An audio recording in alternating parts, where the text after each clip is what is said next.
Good evening. Good evening.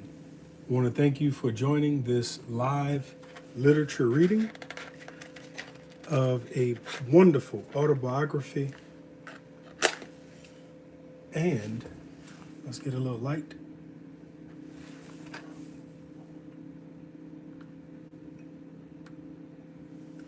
And I'm going to have to get some more candles because I think I'm tapped out.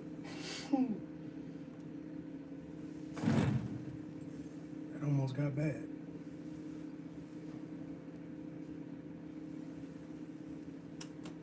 Okay, got most of that out. All right. And for the beverage this evening, we're drinking coffee. Good old coffee. And so I want to thank you for joining. Also, if this is your first time joining in, I want to say welcome. This is a little segment that I always wanted to do on the channel, and I'm finally able to do it.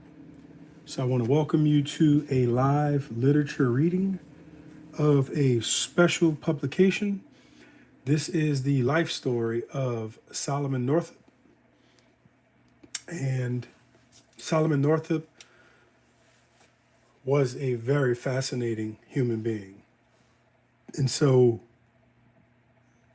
I've read this book before, and I'll tell you a little bit about it. So I had a really good friend, and she wanted me to read this book.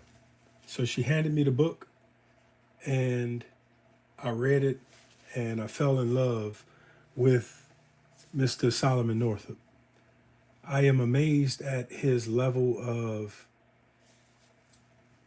resilience, and I'm amazed at the fact that he endured 7 years of inhumane treatment, which is an understatement to say that. And the life that he lived, even though he was a free man, and now he's in a situation where he's enslaved. And one of the most powerful things about his account of his experience is that he never lost who he was in the process.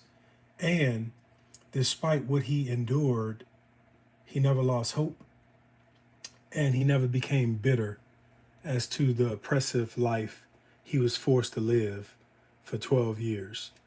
And this story, it's more than a story. It's a real life account of someone who actually was a real person, and they are telling their version of what they suffered and endured. So I'll just give you a little recap of where we are so far. We're going to read chapter 5, and we'll see how we're feeling, and we'll read a few more chapters more than likely. But we're going to start with chapter 5, and we're going to read by candlelight. And the reason we're reading by candlelight is because millions of people have read the same way. And I wanted to have that ambiance of candlelight. Excuse my fishing poles in the corner. But I wanted to have that ambiance of candlelight. And so far, this little candle, this was my first candle, and it's doing good. It's almost, it has almost seen the rest of its light.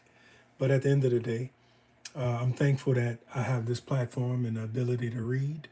Also, to talk more about the book specifically, Solomon Northup was born in Syracuse, New York, Saratoga, New York, upstate New York.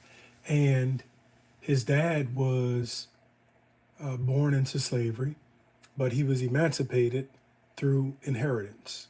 And so Solomon, he marries, and him and his wife work some land that they own, and eventually they ended up doing like seasonal work in the city. So he meets two men who he thought was told about him from an acquaintance, and he decides to go work for them, and they ended up selling him into slavery. And what's interesting was he was in Washington, D.C., the capital of this nation. And there was a slave pen called Williams Slave Pen. And so this country being founded with blood, sweat, and tears, July 4th, 1776, being ratified through military force, well, he's in the nation's capital as a free man, but he's enslaved. And the irony of that, right? Fighting for independence, fighting for rights, fighting to be viewed as something, not property of something else, and he's enslaved. And so now he makes it all the way downriver to New Orleans. What's up, cuz? Now he makes it all the way down to the city of New Orleans. And so in the city of New Orleans, he's going to experience for the first time up close what slavery is really about. Now, when he was in Williams slave pen in New York, Washington, D.C., when he awoke, he's chained to a bench, and in this bench, his hands have fetters on, his feet are chained, and he meets two men, one of which commenced to giving him his first lashing. And it was so brutal that the other associate told the abuser to stop because it wasn't going to do any more good. So now he has already felt what it's like. And one thing of import, he told that slave trader that he was a free man. And after that beating, and beating doesn't even captivate it, but after that assault, he now realizes it's best for him not to say to anybody he's a free man. And so that's where we at right now. He has learned his place as that is the case. And so now he meets some people. He meets a little boy named Randall. He meets Randall's mother. He meets Randall's half sister. And now he's in New Orleans. And so we pick up with the reading in chapter 5. But like always, I'm going to get these candles situated a little better. And I want to read, I have two of these publications, one from the library. And this publication, the hardback book, I got this one from a friend of mine. I didn't realize it at the time, but she was nearing the end of her life. And I used to do all kind of little handyman work for her.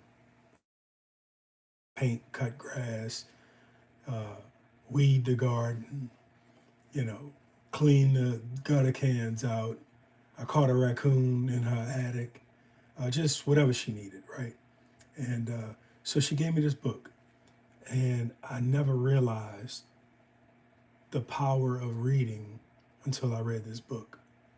But I never realized how amazing of a man Solomon Northup was until I read this book. And since I read this book, they have a movie about his life, but the movie is not accurate with a lot of it.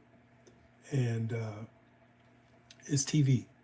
But if you really want to unlock the real story of the real man, and if you really want to fall in love with Mr. Solomon Northup, please read the book if you have not. Or you could just listen to me butcher names and all of that good stuff. But anyway, let me read the front cover of this particular publication. I got to get the candles set up a little bit better because candlelight is a real struggle to read.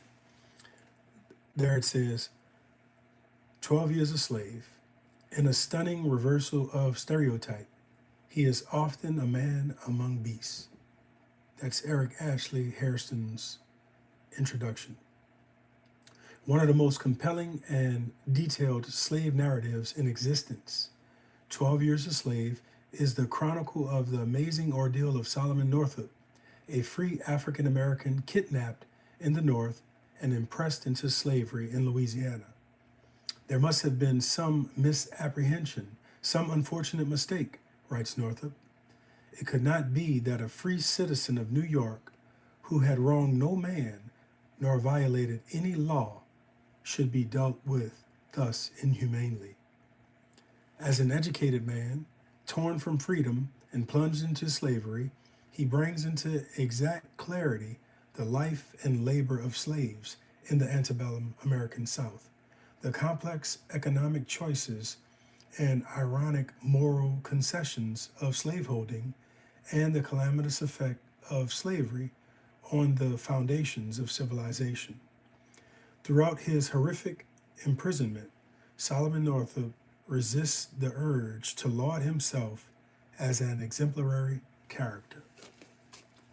Now, the back of the book: there is no fiction, no exaggeration. If I have failed in anything, it has been in presenting to the reader too prominently the bright side of the picture. So that is Mr. Northup's own words about his ordeal with being enslaved. Now, what we're going to do, I'm going to leave this book in the back, and I'm going to pull out the one that I have from the library, and I'm going to get these candles figured out. Got to do this every time. Let me push this coffee out the way.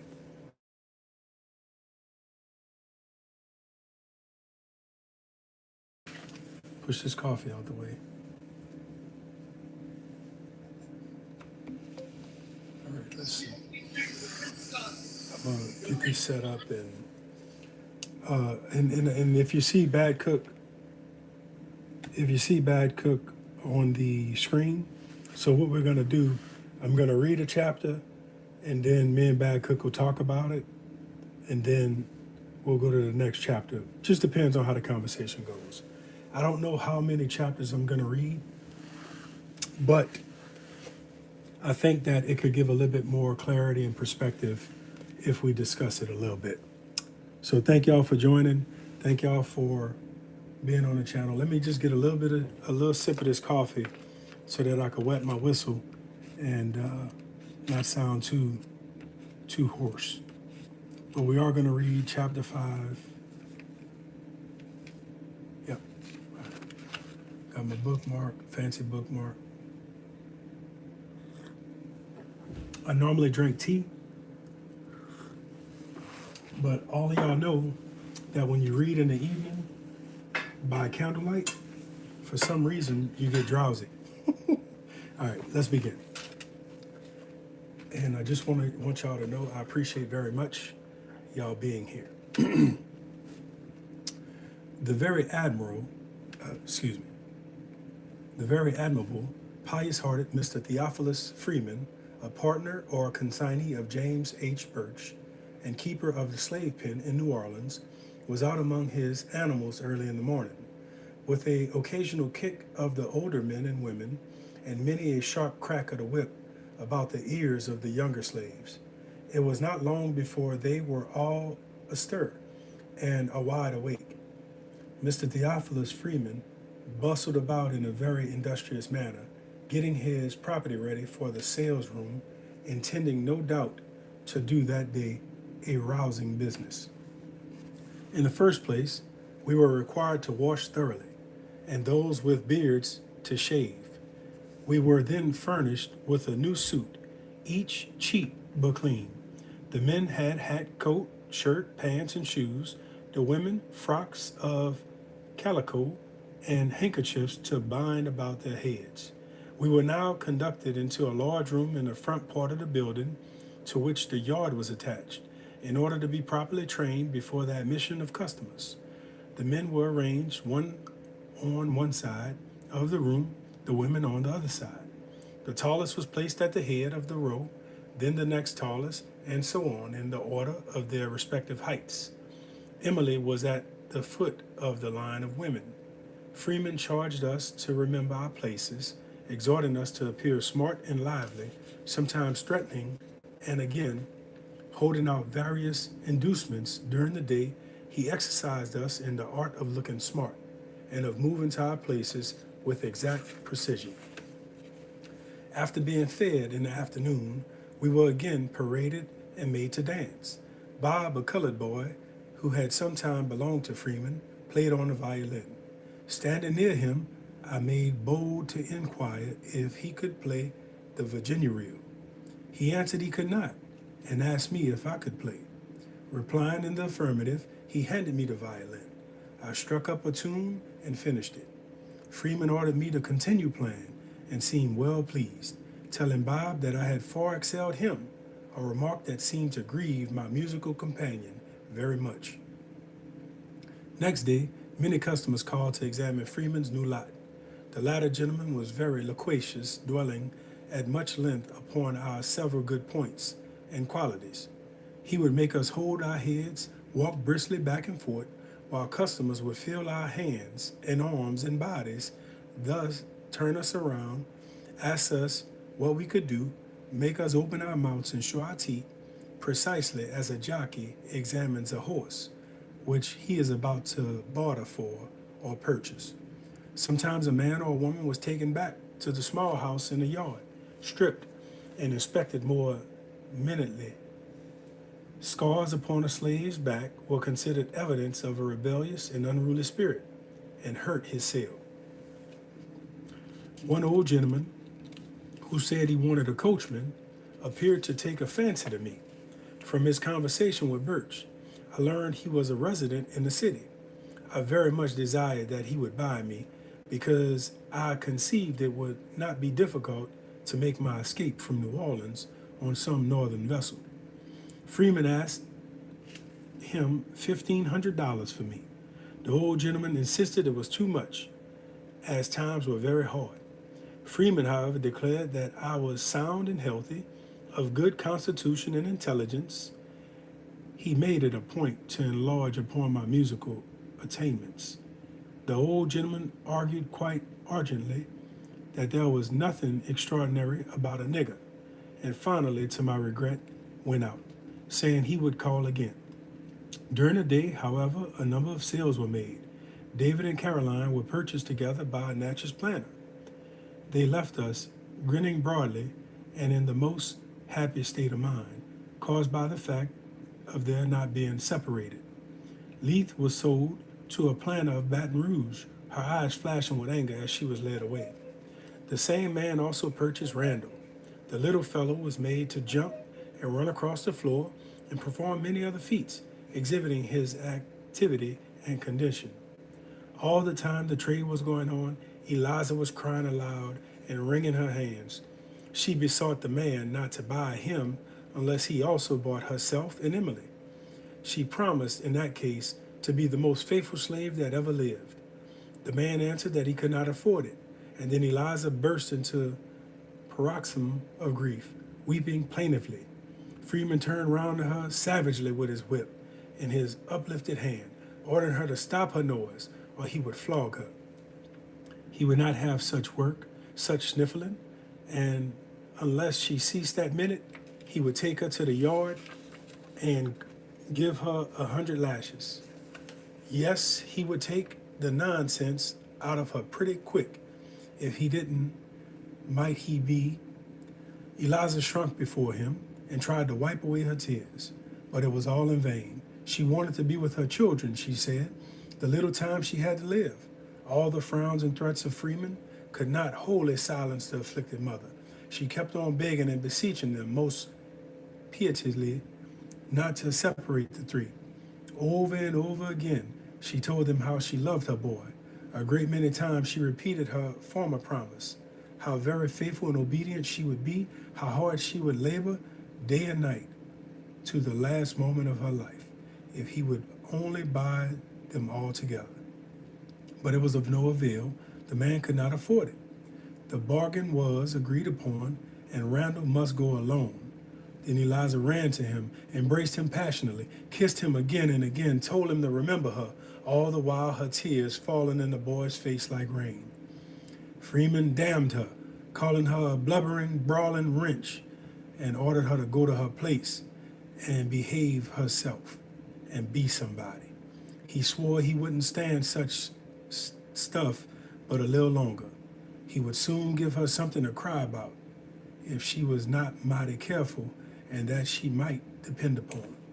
The planter from Baton Rouge with his new purchase was ready to depart. Don't cry, Mama.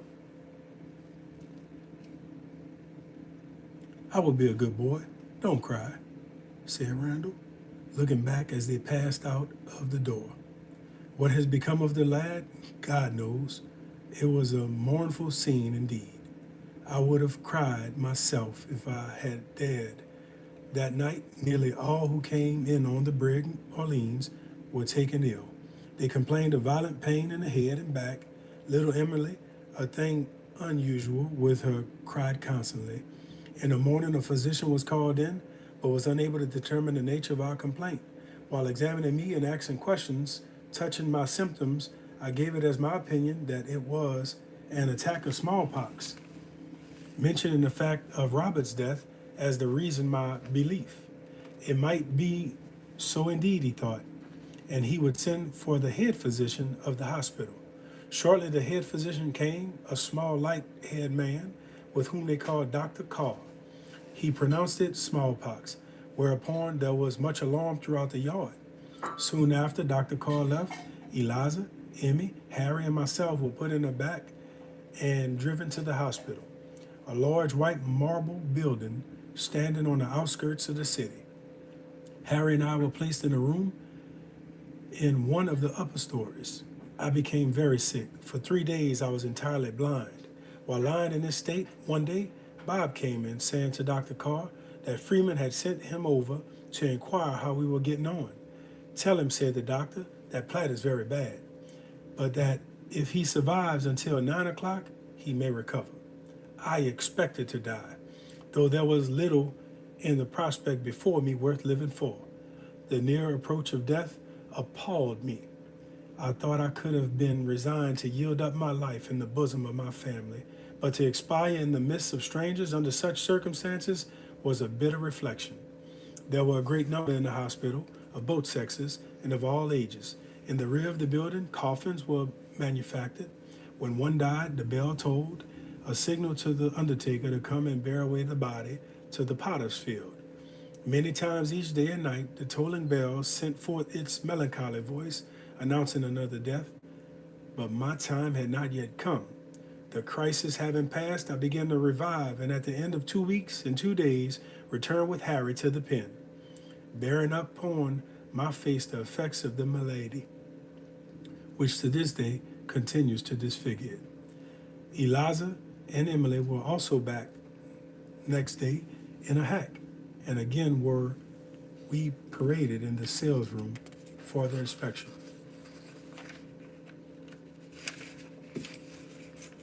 An examination of purchases. I still indulged the hope that the old gentleman in search of a coachman would call again, as he had promised, and purchase me. In that event, I felt an abiding confidence that I would soon regain my liberty. Customer after customer entered, but the old gentleman never made his appearance. At Lent one day, while we were in the yard, Freeman came out and ordered us to our places in the great room.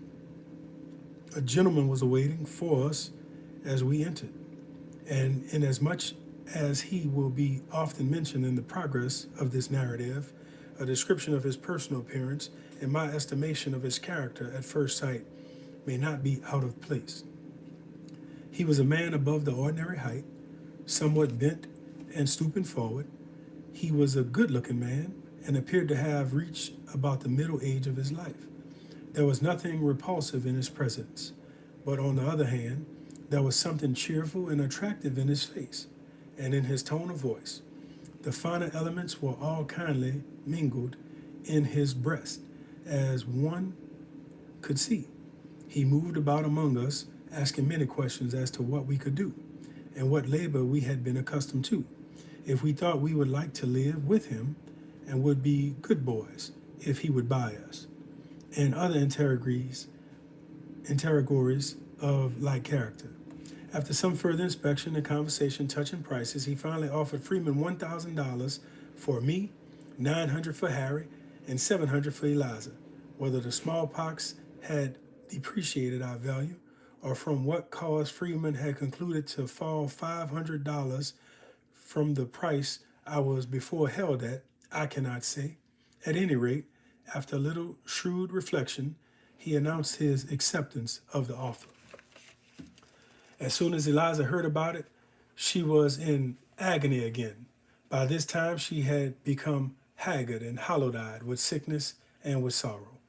It would be a relief if I could consistently pass over in silence the scene that now ensued. It recalls memories more mournful and affectionate than any language can portray. I have seen mothers kissing for the last time the faces of their dead offspring. I have seen them looking down into the grave as the earth fell with a dull sound upon their coffins, hiding them from their eyes forever. But never have I seen such an exhibition of intense, unmeasured, and unbound grief as when Eliza was parted from her child. She broke from her place in the line of women and rushing down where Emily was standing, caught her in her arms. The child, sensible of some impending danger, instinctively fastened her hands around her mother's neck and nestled lively to be quiet. But she did not heed. He caught her by the arm, pulled her rudely, but she only clung closer to the child. Then, with a volley of great oaths, he struck her with a heartless blow, that she staggered backward and was like that to fall. Oh, how piteously then did she beseech and beg and pray that they might not be separated. Why could they not be purchased together? Why not let her have one of her dear children? Mercy, mercy, master, she cried, falling on her knees. Please, master, buy Emily. I can never work any. If she is taken away from me, I would die. Freeman interfered again, but disregarding him, she still plead most earnestly, telling how Randall had been taken from her, how she never would see him again, and now it was too bad. Oh God, it was too bad, too cruel to take her away from Emily, her pride, her only darling that could not live. It was so young without its mother. Finally, after much more supplication, the purchaser of Eliza stepped forward, evidently affected, and said to Freeman he would buy Emily and asked him what was her price. What is her price? Buy her? What was the response interrogatorily of Theophilus Freeman. And instantly answering her own inquiry, he added, I won't sell her. She's not for sale. The man remarked he was not in need of one so young, that it would be of no profit to him, but since the mother was so fond of her, rather than see them separated, he would pay a reasonable price. But to this humane proposal, Freeman was entirely deaf. He would not sell her then on any account whatsoever. There were heaps and piles of money to be made off her, he said. When she was a few years older, there were men enough in New Orleans who would give $5,000 for such an extra, handsome, fancy piece as Emily would be. Rather than not get her, no, he would not sell her then. She was a beauty, a picture, a doll, one of the regular bloods, none of your thick-lipped, bullet-headed, cotton-picking niggers. If she was might, he'd be. When Eliza heard Freeman's determination not to part with Emily, she became absolutely frantic. I will not go without her. They shall not take her from me, she fairly shrieked. Her shrieks commingling with the loud and angry voice of Freeman commanding her to be silent. Meantime, Harry and myself had been to the yard and returned with our blankets, and were at the front door ready to leave. Our purchaser stood near us, gazing at Eliza with an expression indicative of regret after having bought her at the expense of so much sorrow. We waited some time when finally Freeman, out of patience, tore Emily from her mother by main force, the two clinging to each other with all their might. Don't leave me, Mama. Don't leave me, screamed the child, as its mother was pushed harshly forward. Don't leave me. Come back, Mama, she still cried, stretching forth her little arms imploringly. But she cried in vain. Out of the door and into the street we were quickly hurried. Still we could hear her calling to her mother, Come back. Don't leave me. Come back, Mama, until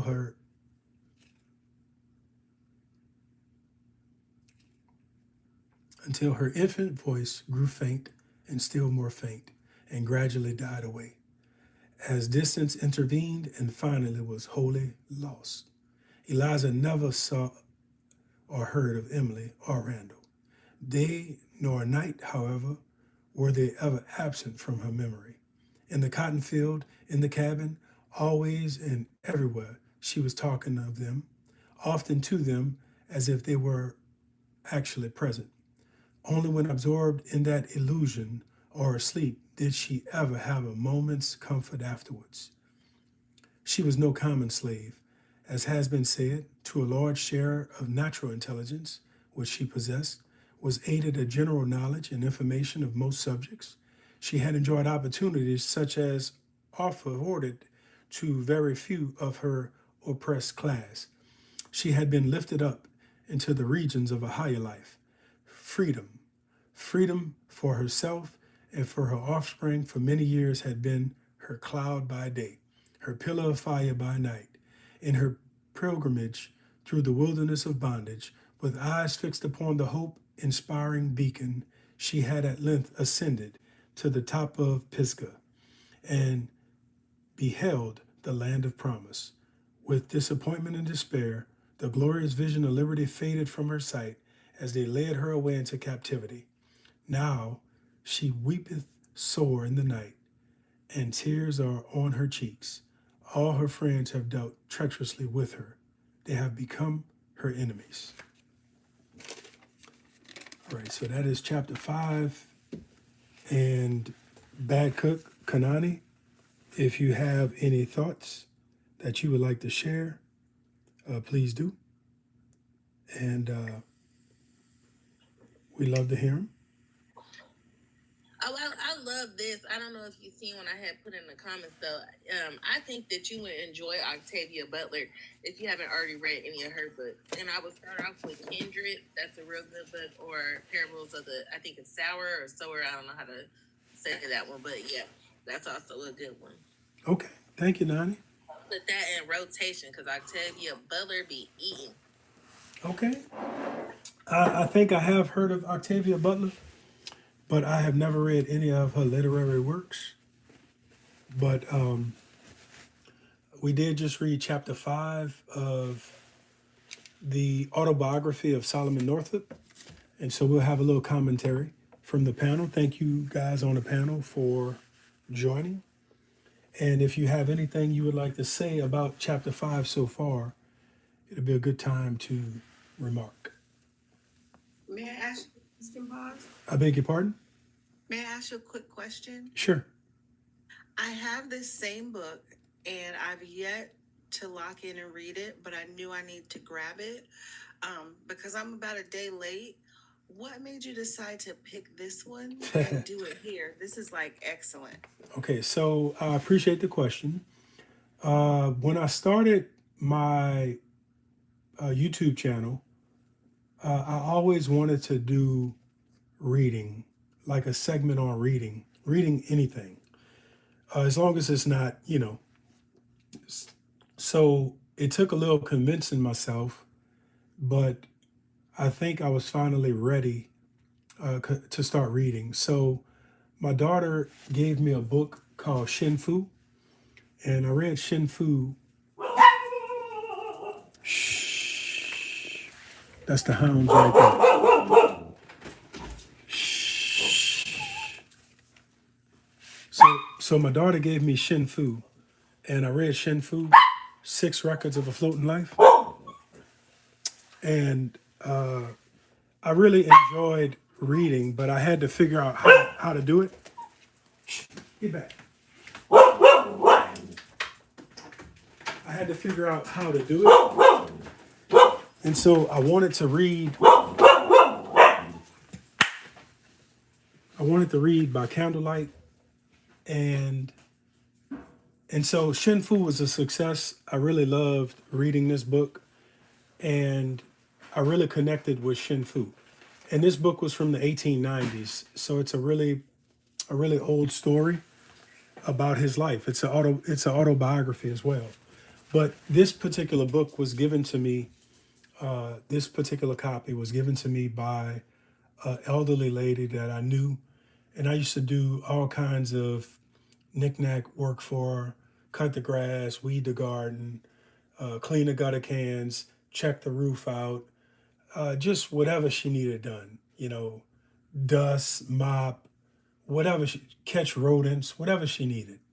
Yeah. And so she gave me this publication and she told me that she wanted me to read it.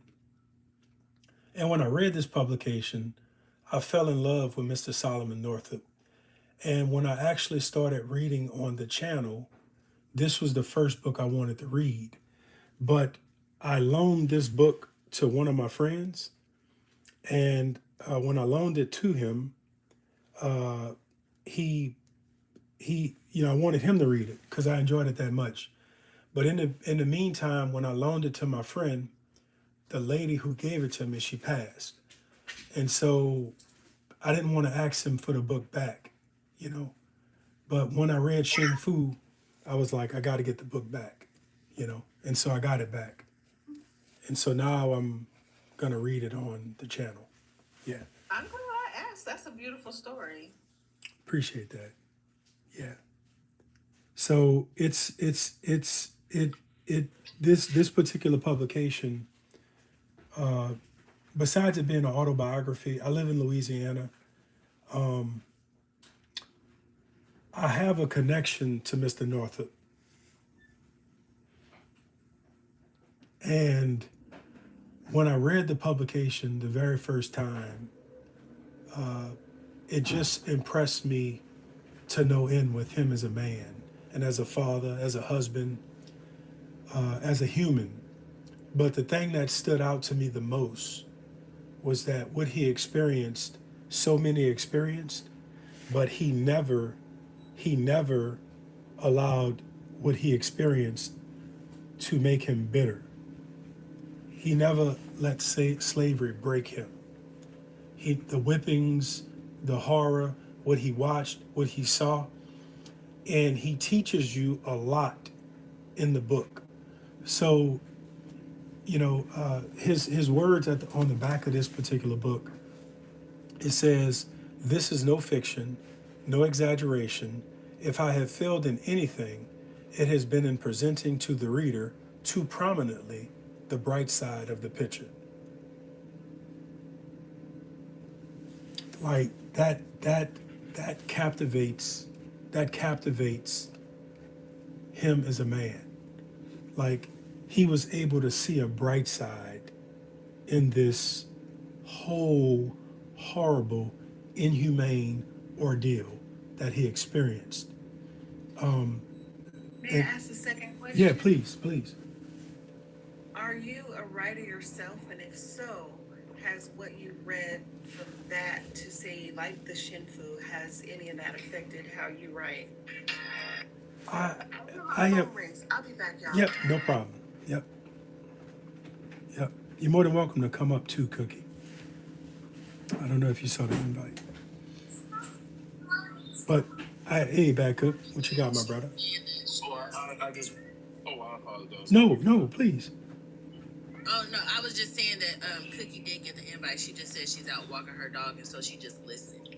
Oh, okay, great. Okay, thank you so much, Nani. Yeah.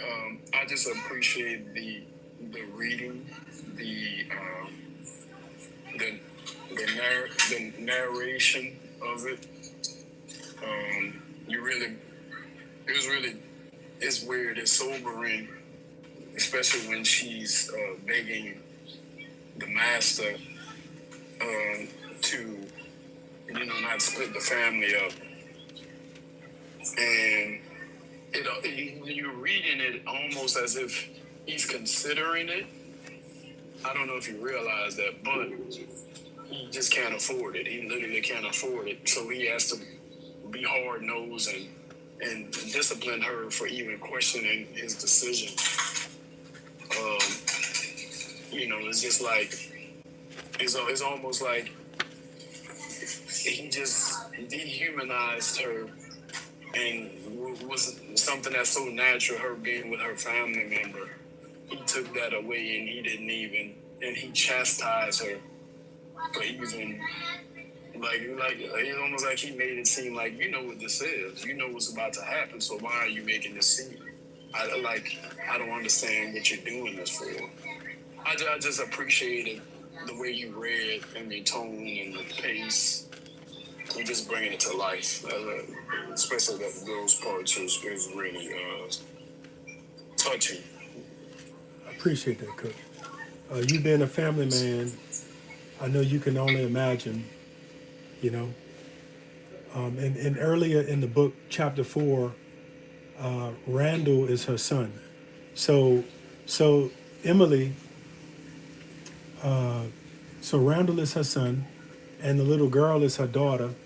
But the little girl was, her father was the plantation owner where she came from. But him and his wife was having problems, so he built her a house on the plantation and always promised to emancipate her and her children. So she got decorated in all her silk clothes and gold earrings and bracelets and rings because she thought she was going to get emancipated. But when she gets there, she's actually being sold into slavery. And so she did not expect that to happen. And Randall was in the slave pen, and he was a little boy, and he was crying for his mama and his sister. Well, in an unexpected turn of events, they come walking through the door. And so now they all reunited. And now Randall gets split from his mama. And now his sister gets split. And now the mama is all alone. You know, but she is definitely in in a certain mentality faced with losing her kids and now the evident loss of her kids.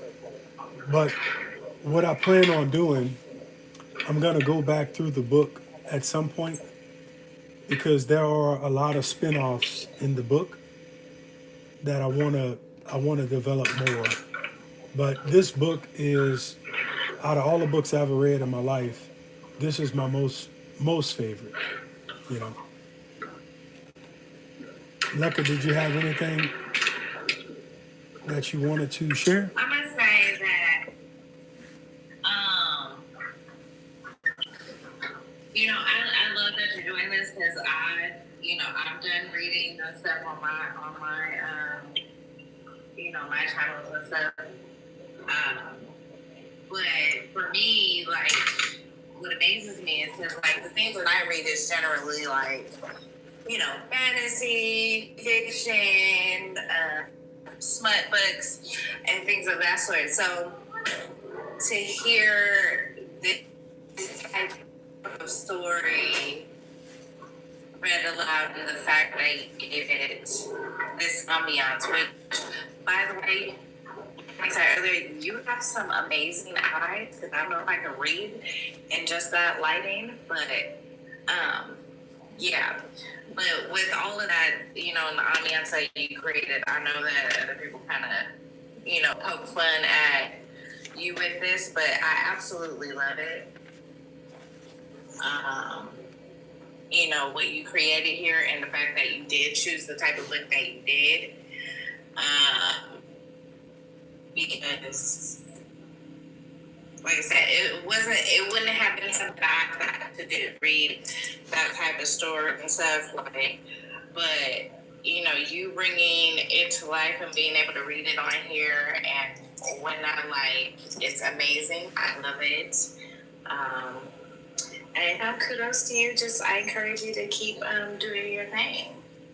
Well, I definitely appreciate all of the fine commendation. And the eyes are hard to read, and I make a lot of mistakes, but I try to make the best of it. But I want to thank y'all for joining in. And I also want to thank y'all for y'all's perspective on the book. So if y'all are okay with it, I would like to read chapter 6, and we talk a little bit more about that.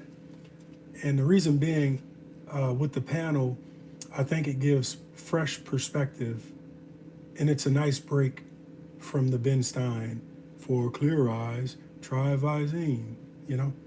So if y'all are fine with that, I'd love for y'all to hang out and give some more commentary as we delve into chapter 6 of the wonderful autobiography of a great man, Mr. Solomon Northup. We're reading currently the publication, 12 Years a Slave. This is the autobiography of Mr. Solomon Northup.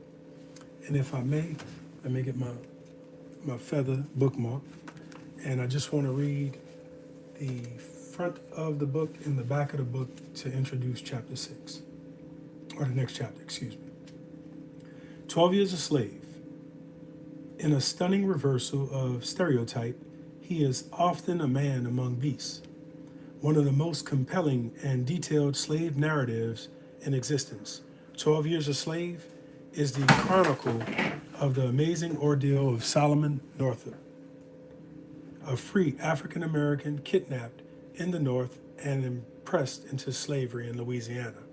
There must have been some misapprehension, some unfortunate mistake, writes Northup. It could not be that a free citizen of New York who had wronged no man nor violated any law should be dealt with this inhumanely. As an educated man, torn from freedom and plunged into slavery, he brings into exact clarity the life and the labor of slaves in the antebellum American South, the complex economic choices and ironic moral concessions of slaveholding, and the calamitous effect of slavery on the foundations of civilization. Throughout his horrific imprisonment, Solomon Northup resists the urge to laud himself as an exemplary character. The rear of the book. This is no fiction, no exaggeration. If I have failed in anything, it has been in presenting to the reader too prominently the bright side of the picture. Okay, with that, we'll read our next chapter, and we look forward to the commentary of our panel. And I just saw Zazzy. So Zazzy, if you want to join the panel, please do. And you are more than welcome to listen in as we read. And we're going to read the next chapter of this book, and then we'll have some commentary from you guys, okay? Welcome in, Zazzy. Let me just take a little sip of this coffee so my throat don't get too parched. And if I pause long, I'm pausing so I don't cry. All right.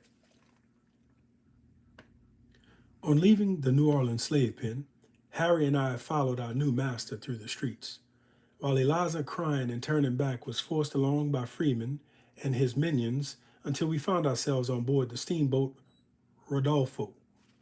Then, lying at the levee, in the course of half an hour, we were moving briskly up the Mississippi, bound for some point on Red River. There were quite a number of slaves on board beside ourselves, just purchased in the New Orleans market. I remember a Mr. Kelso, who was said to be a well-known and extensive planner. He had in charge a gang of women. Our master's name was William Ford. He resided then in the great pine woods in the parish of Avoyes, situated on the right bank of the Red River.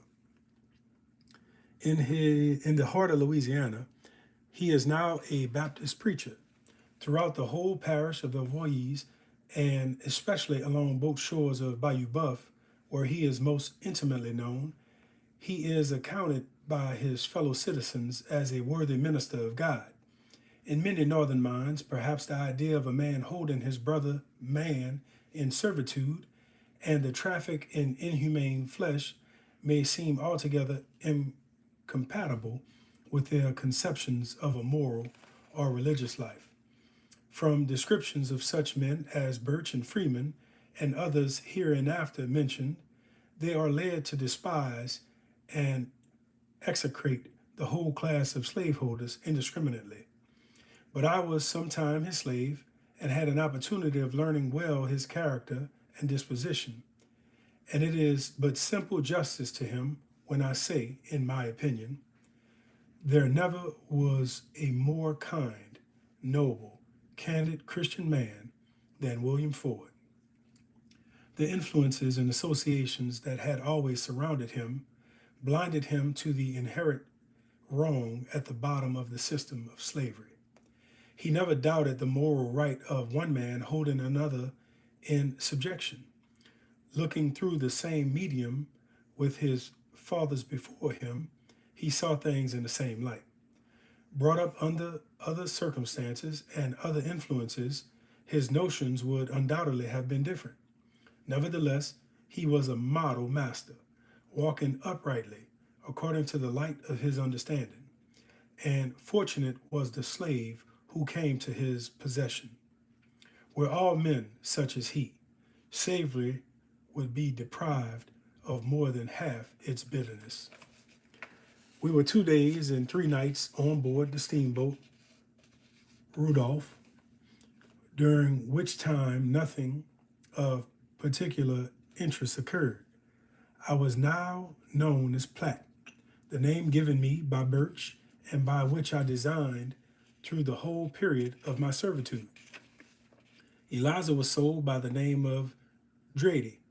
She was so distinguished in the conveyance to Ford, now on record in the recorder's office in New Orleans. On our passage, I was constantly reflecting on my situation and consulting with myself on the best course to pursue in order to effect my ultimate escape. Sometimes, not only then, but afterwards, I was almost on the point of disclosing fully to Ford the facts of my history. I am inclined now to the opinion that it would have resulted in my benefit. This course was often considered, but through fear of its miscarriage, never put into execution, until eventually my transfer and his pecuniary embarrassments rendered it evidently unsafe. Afterwards, under other masters, unlike William Ford, I knew well enough the slightest knowledge of my real character would consign me at once to the remoter depths of slavery. I was too costly a chattel to be lost, and was well aware that I would be taken further on into some by place over the Texan border, perhaps, and sold, that I would be disposed of as the thief disposes of his stolen horse. If my right to freedom was ever whispered, so I resolved to lock the secret closely in my heart, never to utter one word or syllable as to who or what I was, trusting in Providence and my own shrewdness for deliverance. At length we left the steamboat, rode off at a place called Alexandria, several hundred miles from New Orleans. It is a small town on the southern shore of Red River. Having remained there overnight, we entered the morning train of cars and were soon at Bayou Lamerie, a still smaller place, distant 18 miles from Alexandria. At that time, it was the termination of the railroad. Ford's plantation was situated on the Texas Road, 12 miles from Lamerie, in the great pine woods. This distance, it was announced to us, must be traveled on foot, there being public conveyances no further. Accordingly, we were all set out in the company of Ford. It was an extensively hot day. Harry, Eliza, and myself were yet weak, and the bottoms of our feet were very tender from the effects of the smallpox. We proceeded slowly, Ford telling us to take our time and sit down and rest whenever we desired, a privilege that was taken advantage of quite frequently. After leaving Lamerie and crossing two plantations, one belonging to Mr. Carnell and the other to a Mr. Flint, we reached the pine woods, a wilderness that stretches to the Sabine River. The whole country about Red River is low and marshy. The pine woods, as they are called, is comparatively upland, with frequent small intervals, however, running through them. This upland is covered with numerous trees, the white oak, the chinkopin, resembling chestnut, but principally the yellow pine. They are of great size, running up 60 feet and perfectly straight. The woods were full of cattle, very shy and wild, dashing away in herds with a loud snuff at our approach. Some of them were marked or branded. The rest appeared to be in their wild, untamed state. They are much smaller than northern breeds, and the peculiarity about them the most attracted my attention was their horns. They stand out from the sides of the head precisely straight, like two iron spikes. At noon, we reached a cleared piece of ground containing 3 or 4 acres. Upon it was a small unpainted wooden house, a corn crib, or as we would say, a barn, and a log kitchen standing about a rod from the house. It was the summer residence of Mr. Martin. Rich planters having large establishments on Bayou Buff are accustomed to spend the warmer seasons in these woods. Here they find clear water and delightful shades. In fact, these retreats are to the planters of that section of the country what Newport and Saratoga are to the wealthier inhabitants of northern cities. We were sent around into the kitchen and supplied with sweet potatoes, cornbread, and bacon. While Master Ford dined with Martin in the house, there were several slaves about the premises. Martin came out and took a look at us, asking Ford the price of each, if we were green hands, and so forth, and making inquiries into relation to the slave market generally. After a long rest, we set forth again, following the Texas road, which had the appearance of being very rarely traveled. For 5 miles we passed through continuous woods without observing a single habitation. At length, just as the sun was sinking in the west, we entered another opening, containing some 12 or 15 acres. In this opening stood a house much larger than Mr. Martin. It was 2 stories high, with a piazza in front. In the rear of it was also a log kitchen, poultry house, corn cribs, and several Negro cabins. Near the house was a peach orchard and gardens of orange and pomegranate trees.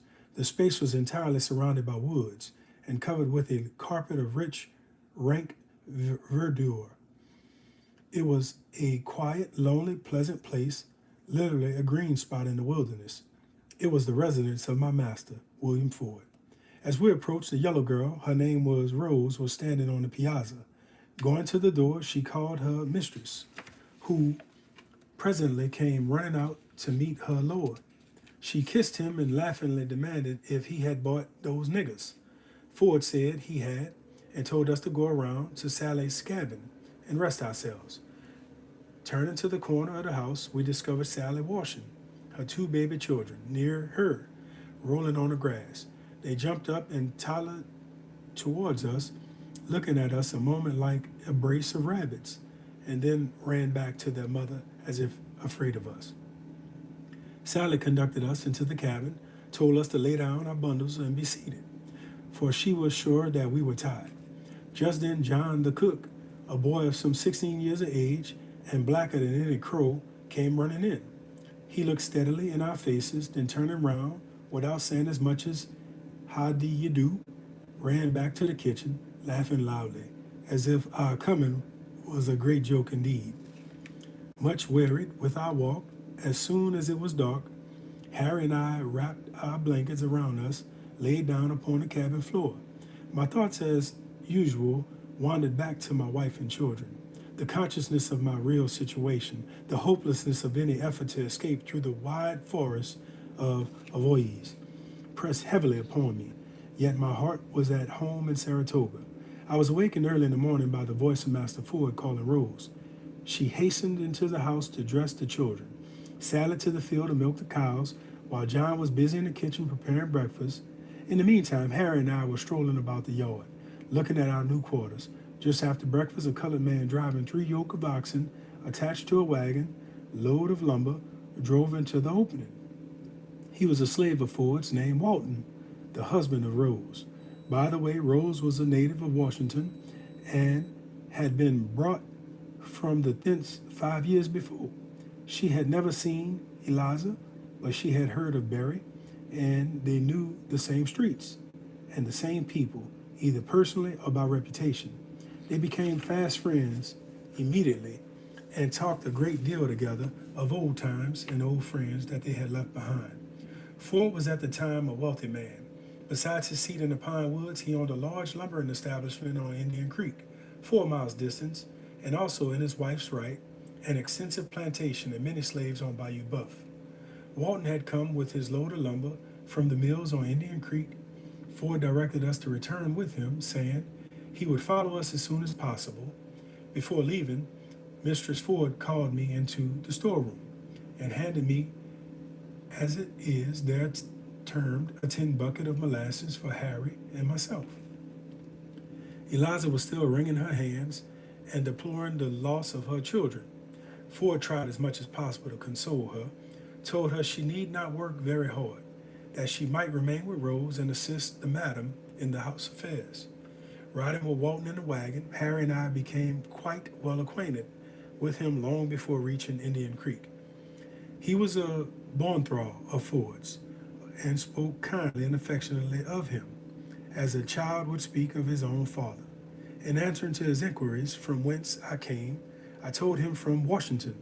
On that city, he had heard much of his wife, Rose, and all the way piled me with many extravagant and absurd questions. On reaching the mills at Indian Creek, we found two more of Ford's slaves, Sam and Tony. Sam also was a Washingtonian, having been brought out in the same gang with Rose. He had worked on a farm near Georgetown, and Tony was a blacksmith from Kentucky who had been in the present master's service for about 10 years. Sam knew Birch, and when informed that he was the trader who had sent me on from Washington, it was remarkable how well we agreed upon the subject of his superlative rascality. He had forewarned Sam also. On Ford's arrival at the mills, we were employed in piling lumber and chopping logs, with occupation we continued during the remainder of the summer. We usually spent our Sabbaths at the opening, on which days our master would gather all his slaves about him and read and expound the scriptures. He sought to inculcate in our minds feelings of kindness toward each other, of dependence upon God, setting forth the rewards promised unto those who led an upright and prayerful life, seated in the doorway of his house, surrounded by his manservants and his maidservants, who looked earnestly into the good man's face. He spoke of the loving kindness of the Creator and of the life that is to come. Often did the voice of prayer ascend from his lips to heaven, the only sound that broke the solitude of the place. In the course of the summer, Sam became deeply convinced, his mind dwelling intensely on the subject of religion. His mistress gave him a Bible, which he carried with him to his work. Whatever leisure time was allowed him, he spent in pursuing it, though it was only with great difficulty that he could master any part of it. I often read to him, a favor which he well repaid me by many expressions of gratitude. Sam's piety was frequently observed by white men who came to the mill, and the remark it most generally provoked was that a man like Ford, who allowed his slaves to have Bible, was not fit to own a nigger. He, however, lost nothing but his kindness. It is a fact I have more than once observed, that those who treated their slaves most leniently were rewarded by the greatest amount of labor. I know it from my own experience. It was a source of pleasure to surprise Master Ford with a greater day's work than was required, while under subsequent masters there was no prompter to extra effort by the overseer's lash. It was the desire of Ford's approving voice that suggested to me an idea that resulted to his profit. The lumber we manufactured was contracted to be delivered at Laramie and had hitherto been transported by land, and was an important item of expense. Indian Creek, upon which the mills were situated, was a narrow but deep stream, emptying into Bayou Buff. In some places it was not more than 12 feet wide, and much obstructed with trunks of trees. Bayou Buff was connected with Bayou Lamourie. I ascertained the distance from the mills to the point on the latter bayou where our lumber was to be delivered was but a few miles, less by land than by water. Provided the creek could be made navigable for rafts, it occurred to me that the expense of transportation would be materially diminished. Adam Tatum, a little white man who had been a soldier in Florida and had strolled into the distant region, was foreman and superintendent of the mill. He scouted the idea, but Ford, when I laid it before him, received it favorably and permitted me to try the experiment. Having removed the obstructions, I made up a narrow raft consisting of 12 cribs. At this business, I think I was quite skillful, not having forgotten my experience years before on the Champlain Canal. I labored hard, being extremely anxious to succeed, both from a desire to please my master and to show Adam Tatum that my scheme was not such a visionary one as he incessantly pronounced it. One hand could manage 3 cribs. I took charge of the forward 3 and commenced poling down the creek. In due time, we entered the first bayou and finally reached our destination in a shorter period of time than I had anticipated. The arrival of the raft at Lamoury created a sensation while Mr. Ford loaded me with commendations. On all sides I heard Ford's Platt pronounced the smartest nigger in the Pine Woods. In fact, I was the Fulton of Indian Creek. I was not insensible to the praise bestowed upon me and enjoyed, especially my triumph over Tatum's, whose half malicious ridicule had stung my pride. From this time, the entire control of bringing lumber to Lamoury was placed in my hands until the contract was fulfilled. Indian Creek, in its whole length, flows through a magnificent forest. There dwells on its shore a tribe of Indians, a remnant of the Chickasaws and Chickapees, if I remember rightly. They live in simple huts, 10 or 12 feet square, constructed of pine poles and covered with bark. They subsist principally on the flesh of deer, the coon, and possum, all of which are plenty in these woods. Sometimes they change venison for a little corn and whiskey with the planters on the bayous. Their usual dress is buckskin breeches and calico hunting skirts of fantastic colors, buttoned from belt to chin. They wear brass rings on their wrists and in their ears and noses. The dress of the squaws is very similar. They are fond of dogs and horses, owning many of the latter, of a small, tough breed, and are skillful riders. Their bridle girts and saddles were made of raw skins of animal. Their stirrups are of certain kind of wood. Mounted astride their ponies, men and women, I have seen them dash out into the woods at the utmost of their speed, following narrowly winding paths and dodging trees in a manner that eclipsed the most malicious feats of civilized equestrianism. Circling away in various directions, the forest echoing and re-echoing with their whoops, they would presently return at the same dashing, headlong speed with which they started. Their village was on Indian Creek, known as Indian Castle, but their range extended to the Sabine River. Occasionally, a tribe from Texas would come over on a visit. And then there was indeed a carnival in the Great Pine Woods. Chief of the tribe was Cascala, second in rank, John Baltese, his son-in-law, with both of whom, as with many others of the tribe, I became acquainted during my frequent voyages down to the creek with rafts. Sam and myself would often visit them when the day's task was done. They were obedient to the chief. The word of Cascala was their law. They were a rude but harmless people and enjoyed their wild mode of life. They had little fancy for the open country, the cleared lands on the shores of the bayous, but preferred to hide themselves within the shadows of the forest. They worshiped the Great Spirit, loved whiskey, and were happy.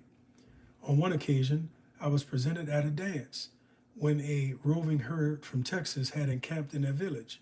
The entire carcass of a deer was roasting before a large fire, which threw its light a long distance among the trees under which they were assembled.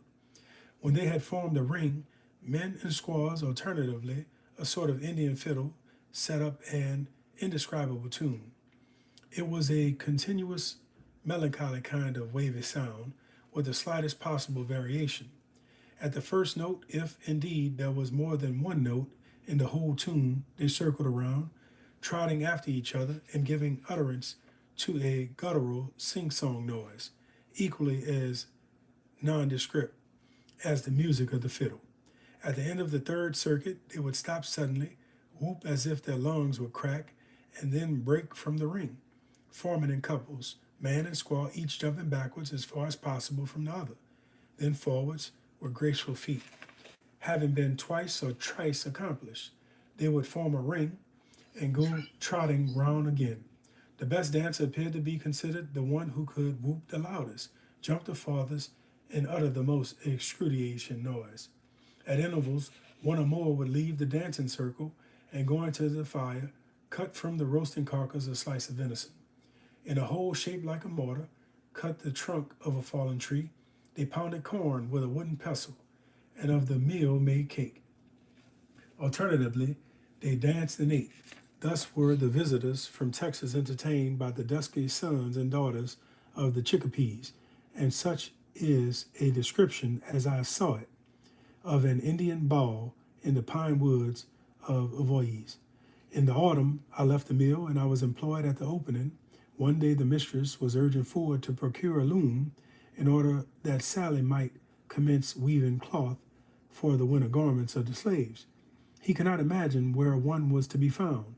When I suggested that the easiest way to get one was to make it, informing him at the same time that I was a sort of jack of all trades and would attempt it. With his permission, I was granted very readily, and I was allowed to go to a neighboring planter's to inspect one before commencing the undertaking.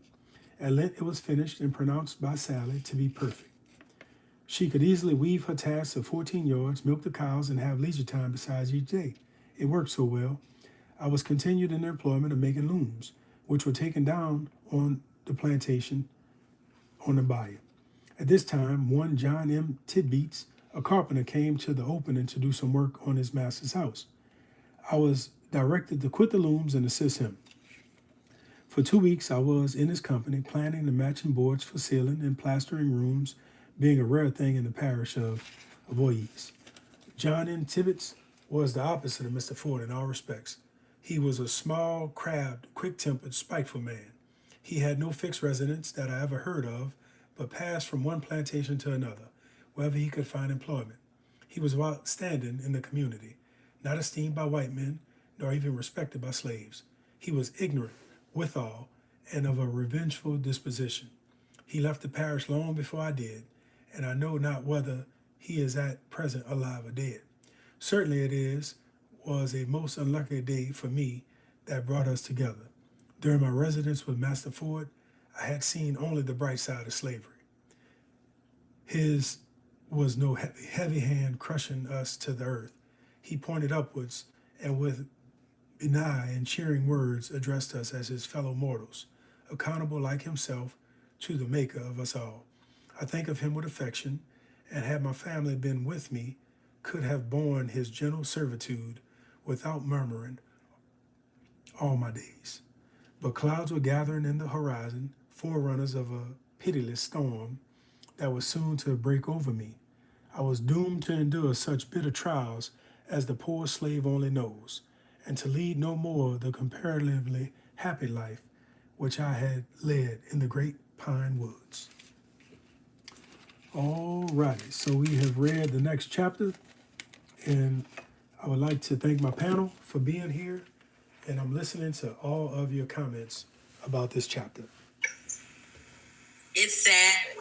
I think in this chapter, Solomon is just really getting a grip that slavery isn't really what he thought it was. And I think he's able to see like just how dehumanizing, like you can see him comparing Master Ford to the other folks. You know what I'm saying? So how that person wasn't he's seeing it's not like how everybody is. I think he's realizing like these people, they're not seeing themselves as like oppressors, but this is just a business to them and a business only. I think he's finally like realizing that this is a business. And Yeah, that's a really good point. Like, cause he's seeing how dehumanizing it is, right? Like he said, them dancing and stuff like that. Like, you know, they don't see them as humans. But he's also comparing like what his experience was with Ford isn't how it is with other people. He's talking about how like much more mean they are. How at least Ford understands that if you treat your people right, they're gonna do more for you and go above and beyond and stuff like that. But that's not how it is with other folks. So I think he's just, like I said, finally realizing that. Yeah. Yeah. Not everybody's like Mr. Ford, and slavery to these folks is strictly just a business. Yeah. Well said, Kanani. Well said.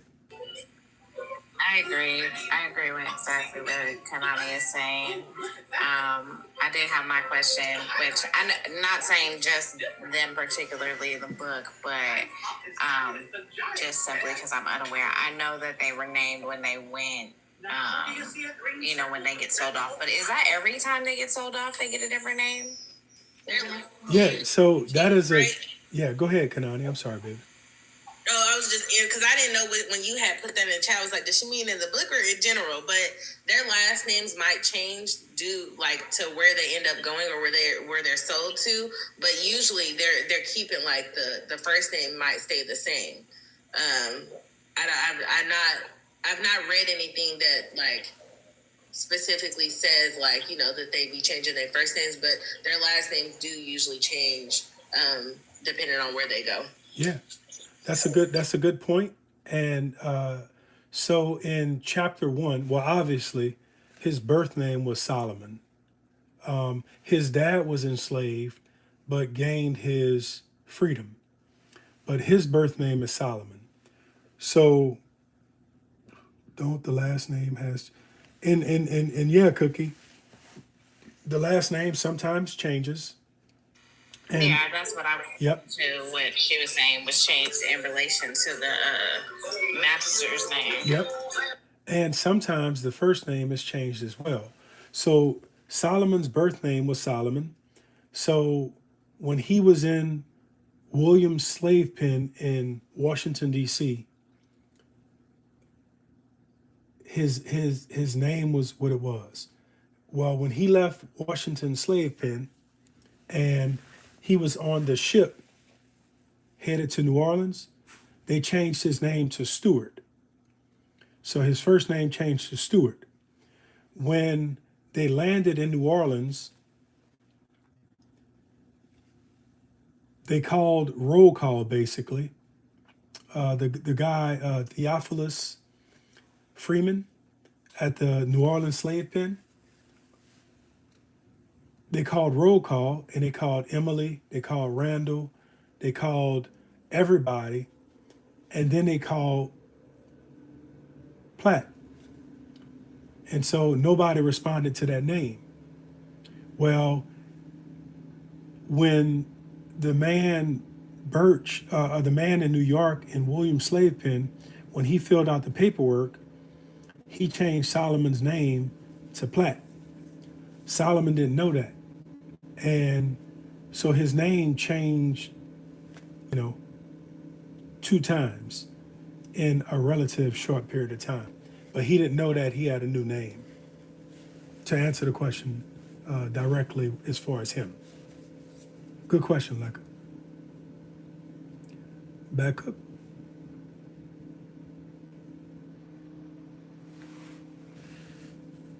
What they did to the families was so cruel, but again, didn't matter if business was right. Yeah, so in if I may, so in this chapter, he meets William Ford. And William Ford was one of the kindest, humane people he ever spoke of in this book, in his account. And I don't know if y'all caught it, but he mentioned that William Ford, if he could have kept his family with him, he would have stayed in servitude to William Ford while murmuring. Because he really was a pleasant person.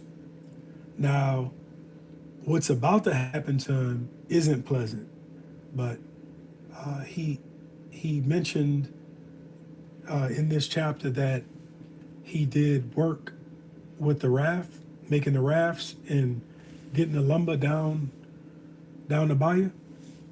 And what's interesting about that was in some of his earlier work up north, he actually learned that particular technique. And so now it became a benefit to him in this particular context. Bad Cook, you ready?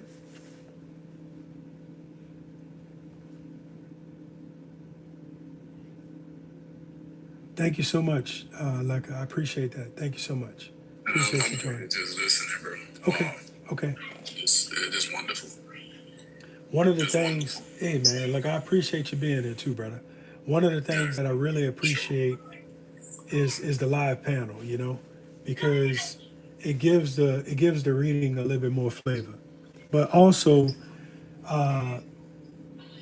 with this particular chapter, what's so interesting was I know in Louisiana, and that ain't too far from you, Bad Cook, but I thank you, Cookie. I appreciate that so much.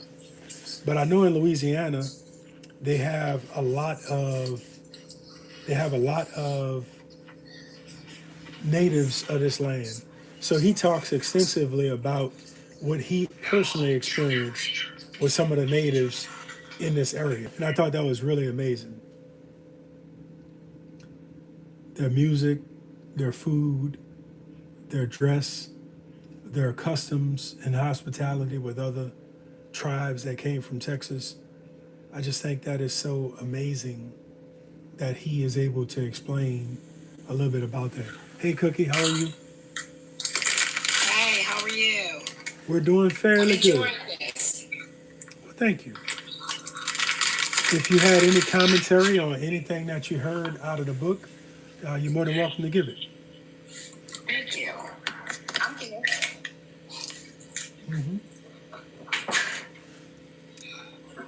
And so what I've learned thus far about this book is it has a lot of spin-offs in it. And so I'm gonna take advantage of some of the spin-offs when I complete reading it. And I think that's gonna be really cool to see where that goes, you know. But they have a few recipes in the book. They have a few historical places in the book. I'm gonna try to visit those places. I have been I have been at the New Orleans slave pen and didn't know it. It's right there at the corner of Esplanade and Charters, right on the in the French Quarter. So I was up there today, as a matter of fact. When I was over there last night, but I didn't realize it. It was right there this whole time, you know. Can you repeat who the author is again, please? Yeah. So the author is Mr. Solomon Northup. It's Solomon. Yep, Northup. SOLOMON NORTHUP. And this is his autobiography of this portion of his life. Hello, Tank. How are you? An autobiography, then, huh? Yes. So, hey, Tank, how are you? I'm good.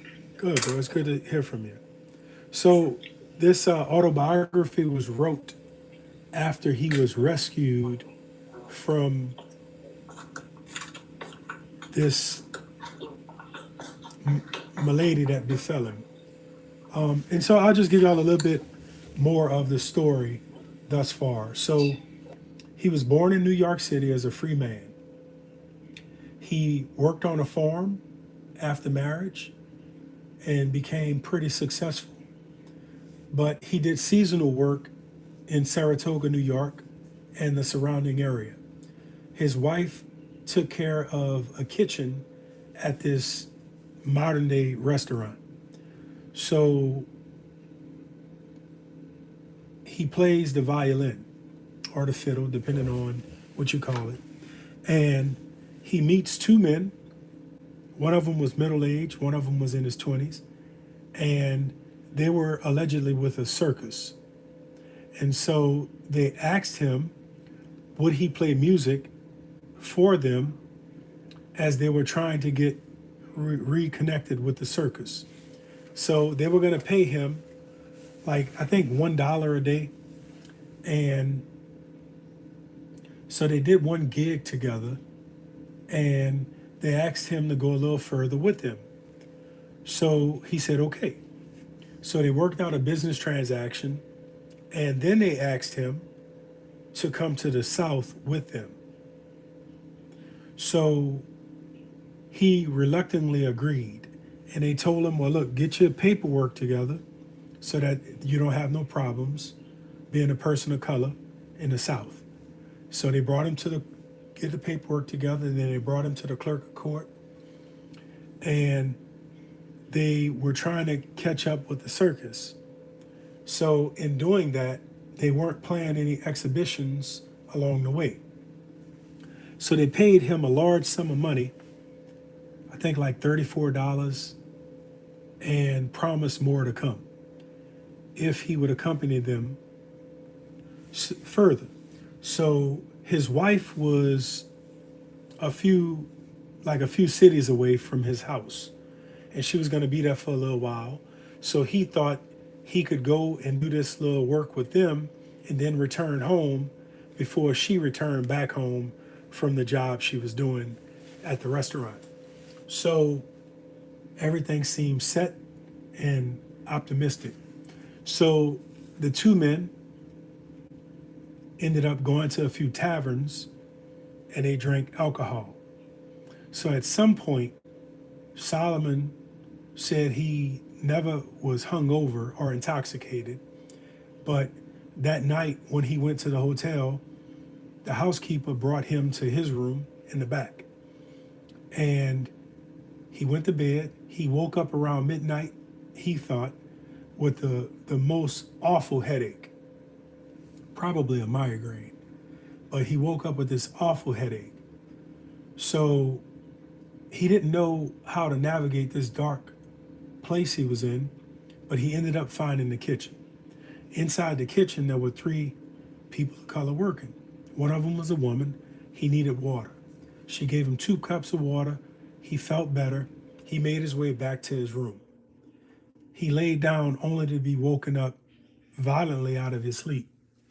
So he believed it was 2 or 3 men came in his room. They told him he needed to go to the doctor immediately. He leaves the room immediately. No paperwork, no coat, no shoes, no money. He ends up, pardon me, they're giving me a puzzle. He ends up at the doctor's office, and he passes back out, basically. The next time he woke up, he's in Washington, D.C.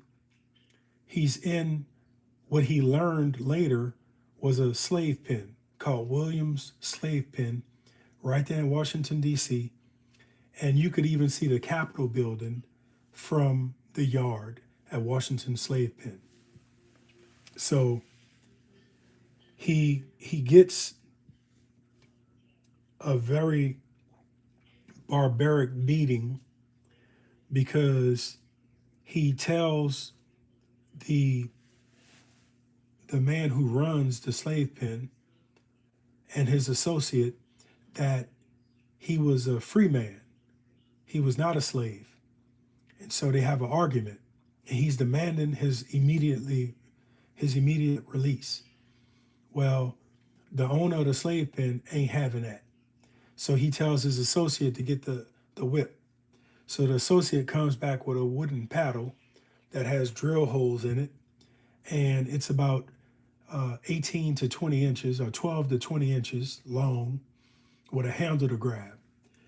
And he commenced to beating Mr. Northup with this paddle. He beat him so bad that the paddle broke. Once the paddle broke, he told his associate to give him the whip. And he whipped Mr. Northup while the associate stepped on the fetters and held his wrist to the floor. So he was on this little bench, and his hands are on the floor now, and he's wailing on his back.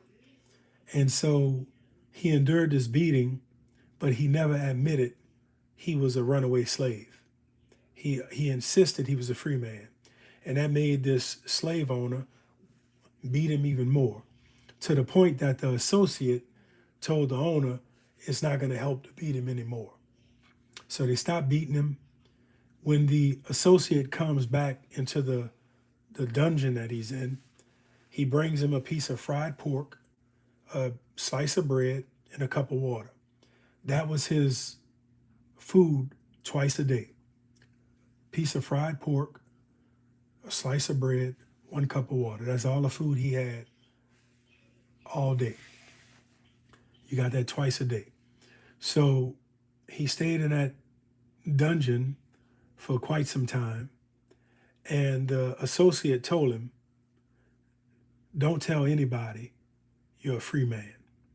It's only going to make it harder on you if you tell him that. Don't tell anybody you're a free man.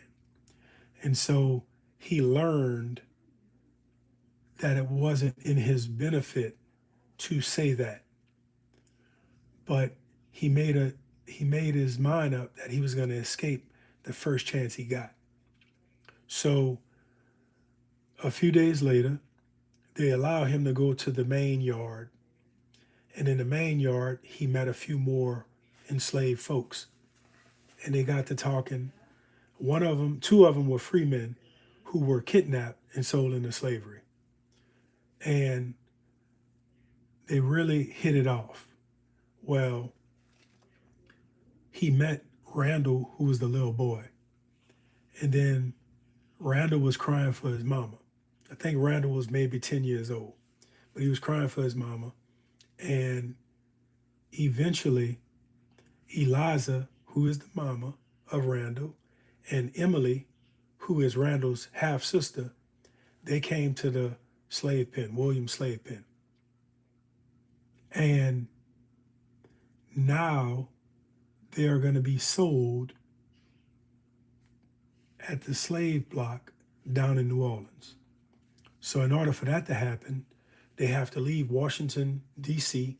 via boat. And then the boat will bring them down to the New Orleans, and they'll be sold somewhere in New Orleans.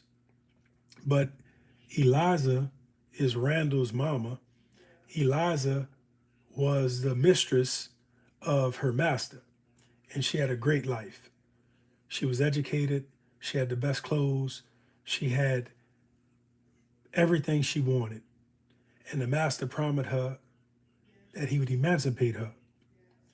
But the master and the master wife had some issues, and the first chance she got, she had Eliza sold into slavery. And that's how Eliza ended up enslaved in this particular slave pen. She thought she was going to get emancipated, but she wasn't. So Eliza, her daughter, Emily, who was the master's half-daughter, or daughter, excuse me, with Eliza, she's being sold as well. And now they're reunited with her son, Randall. And Eliza wanted to stay with her kids, but they're split up in New Orleans. Now, on the way to New Orleans, Mr. Northup and I believe Robert and another gentleman, they devise a plan where they're going to mutiny and take over the ship. So while they're on the ship, sailing to New Orleans, they have a little supply boat, a rescue boat that's on the ship. So Solomon hides underneath the ship, rescue boat.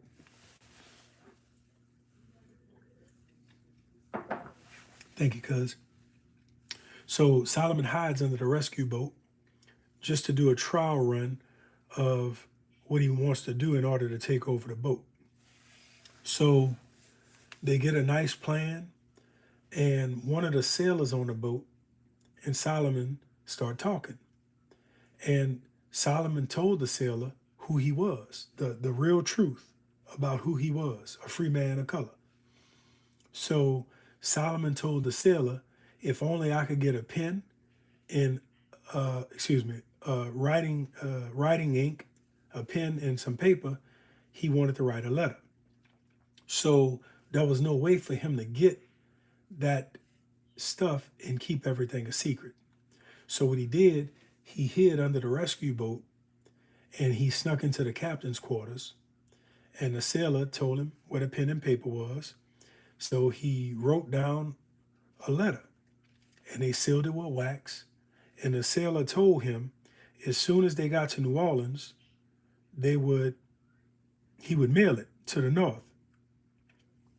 So what he did, he hid back under the little rescue boat, and then the next morning, when all of the slaves came from out of the deck of the ship, he just jumped in formation. They arrived in New Orleans, and the first thing the sailor did, he ran off the boat. He looked at Solomon. He gave them the nod. He's got the letter. He runs to the post office. He mails the letter to up north. Now, what Solomon didn't know at the time, the letter arrived up north. But when they read the letter, they heard that he was sold into slavery. They heard he was going to New Orleans. They had no way of finding him. And so that's another reason, in my opinion, some names are changed. Because remember, there's always a ledger of a business transaction. So when you change the name, you lose the trail, especially when the man you're selling is a free man of color. So they changed the name. They lost the trail of Solomon. The letter got to New York, but there was nothing they could do. So now he gets sold to Mr. William Ford, someone that he has a lot of affection and respect for, because even though the man is a part of the system that is inhumane as it is, he's not a tyrant of a man. He's not a cruel man. So that's kind of how that happened right there. So now he's on the plantation of Mr. Ford. And I don't know if y'all noticed it either, but in the book, Eliza is starting to have a mental breakdown. Because if you notice, he said that she would always talk to the kids, even though they weren't deaf. And the only peace she got was when she was sleeping or talking to the kids. So she's definitely experiencing some post-traumatic stress.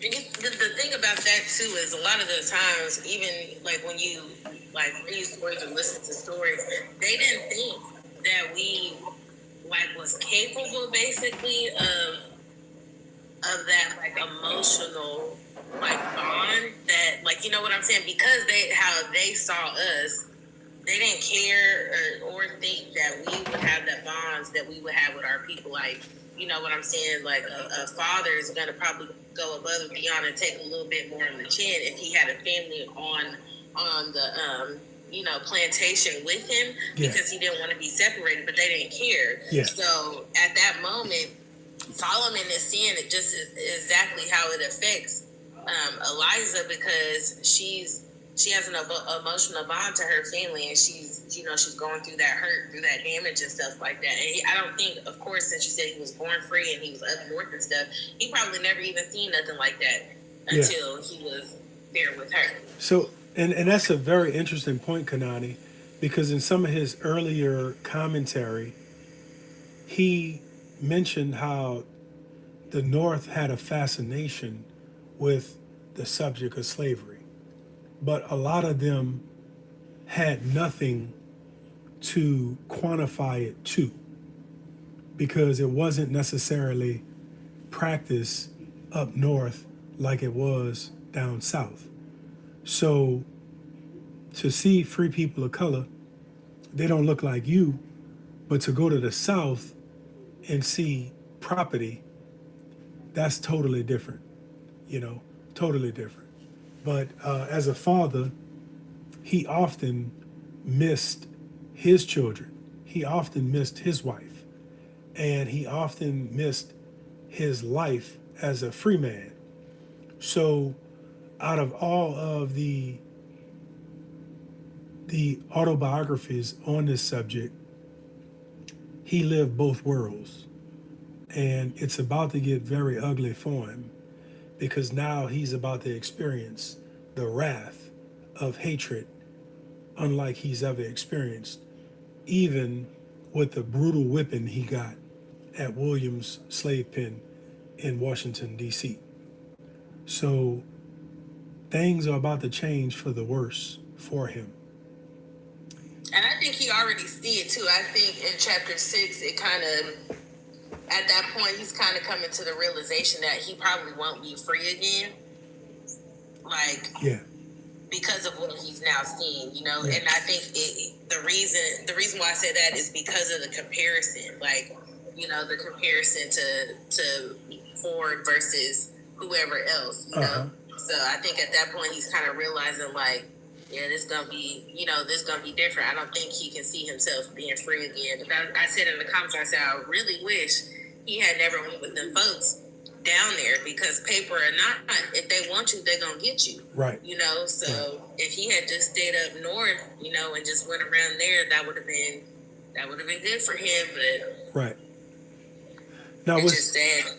What's interesting about that was in his commentary on meeting these two men, he explained how. Let me see if I can find it right quick.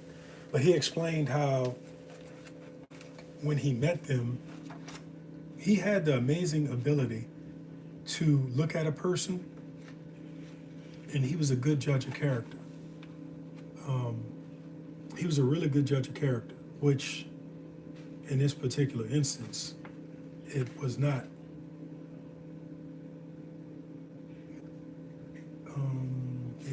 I think it may be in chapter 2. But he describes people in vivid detail as to what they look like. You know, the ability to be able to remember this stuff, it was etched in his mind. He forgot somebody's name in one of the chapters, and he said it's rare that he ever forgets a name. But, you know, he was able to remember a lot of stuff in details, and I think that's what makes this real life account. Okay, here it is right here.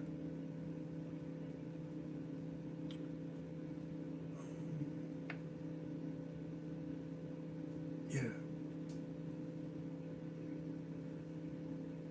I want to find the actual line.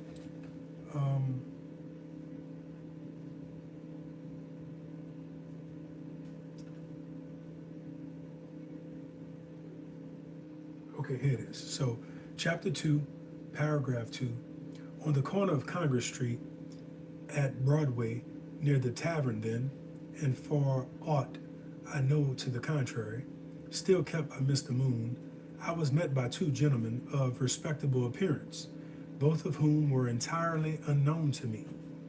I have the impression that they were introduced to me by some one of my acquaintances, but who I have in vain endeavored to recall, with the remark that I was an expert player on the violin.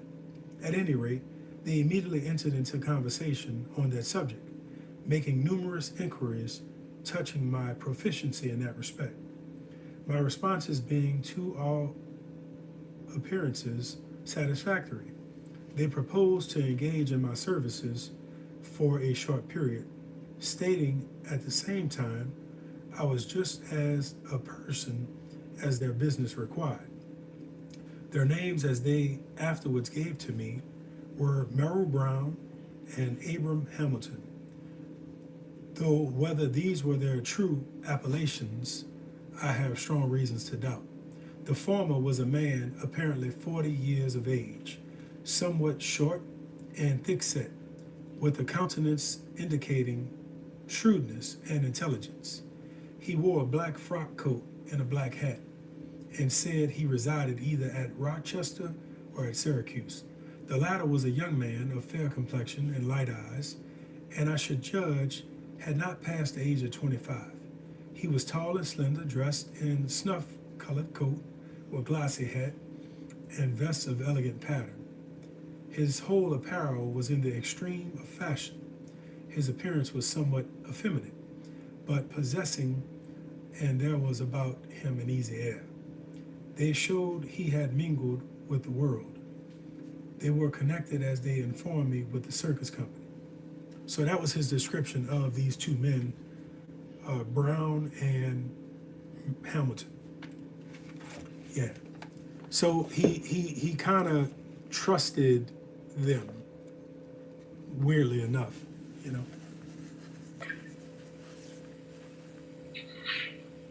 Wow. Yeah. Since too though, with his environment in up north, you know, I think I'm actually kind of surprised on, you know, I've actually never read this book, which is kind of funny. I don't know if you know, Paul, but I'm an avid reader, but I've never read this book. But I think for him, it's like, I'm surprised that no one before him, you know, because he was born free, but no one, other people before him probably more than likely was not. And so, especially if slavery is still going down south. So I'm curious to understand where, I guess, the like non-discussion was about how people could be, because I'm just so surprised that he was so trusting, but not at the same time, because if you were born into freedom, right, and the people around you you've never really seen these things, you know what I'm saying, then you probably would be more trusting towards people. And I'm even surprised down south, because I felt like in other stories that I've read and stuff, even people who were born into freedom or became free, everyone in those stories knew not to go back south, you know, because those people were still enslaved. So I'm just kind of curious on like what happened, like what did he not have nobody tell him, you know, these things, or you know? Yeah. It's a very good question to ask.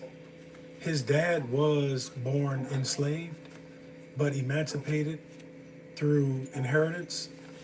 And I believe that was in chapter 1 where he talked about that. Yeah. But I think having worked as hard as he did for the various jobs he had, he didn't live in fear of being trafficked. But at the same time, he knew it was a real thing. I have a question. Yeah. Do you think that the two gentlemen that he met that were asking him about how he played Yeah. his instrument, do you think that this was a setup from the beginning? So the short answer is yes. Yes. Yeah, I thought so too. Yes. Yes. And they said that he fit the bill basically of what they were looking for. Right, So they were trying to fetch a premium price, and he was the mark. So the reason he fit the bill is because they were looking for someone exactly like him Correct. at that very moment, but not to play the music for them. Okay, so in chapter 2 or 3, okay, they meet in chapter 2. I missed those chapters, but I only started on chapter 5. Okay, and that's not a problem. In chapter 2 or 3, they actually take off together, and well, actually, it's chapter 2. They take off together, and they do they perform. So he says in chapter 2. He says in chapter 2, 1, 2, 3, paragraph 5. He says, this night I had an opportunity of witnessing one of their performances, the only one during the whole period I was with them. Hamilton was stationed at the door. I formed the orchestra while Brown provided the entertainment. It consisted of throwing balls, dancing on the rope, frying pancakes in a hat, causing invisible pigs to squeal, and other like feats of ventriloquism and legerdemain. The audience was extraordinarily sparse, and not of the selectest characters at that, and Hamilton's report of the proceeds presented but a beggarly account of empty boxes. So they only performed one night, and that was the thing. They were trying to get back with the circus, and so they told him they would pay him handsomely to come south with them. And so he had never been to Washington D.C. and he ended up in Williams slave pen in Washington D.C. Yeah. Yep. So it was a very and so some of the commentary that he has, let me just find a little snippet of it, because they were very cunning with what they did. So it says this: after supper, they called me to their apartments and paid me $43, a sum greater than my wages amounted to, which act of generosity was in consequence. They said of their not having exhibited as often as they had given me to anticipate during our trip from Saratoga. They moreover informed me that it had been the intention of the circus company to leave Washington the next morning, but that on account of the funeral, they had concluded to remain another day. They were then, as they had been from the time of our first meeting, extremely kind. No opportunity was omitted of addressing me in the language of approbation, while on the other hand, I was certainly much prepossessed in their favor. I gave them of my confidence without reserve, and would freely have trusted them to almost any extent. Their constant conversation and manner towards me, their foresightedness in suggesting the idea of free papers, and 100 other little acts unnecessary to be repeated, all indicated that they were friends indeed, sincerely solicitous for my welfare. So they were doing all kind of things to win him over. But he says, I now know, but they were. I know not, but they were innocent of the greatest wickedness, of which I now believe them guilty. Yeah, they buttered him up. They buttered him up. Right. So they gained his trust. They gained his trust through little efforts. And as a result of those little efforts, they were able to rob him of his freedom, his dignity, and his liberty. And they were very successful at that.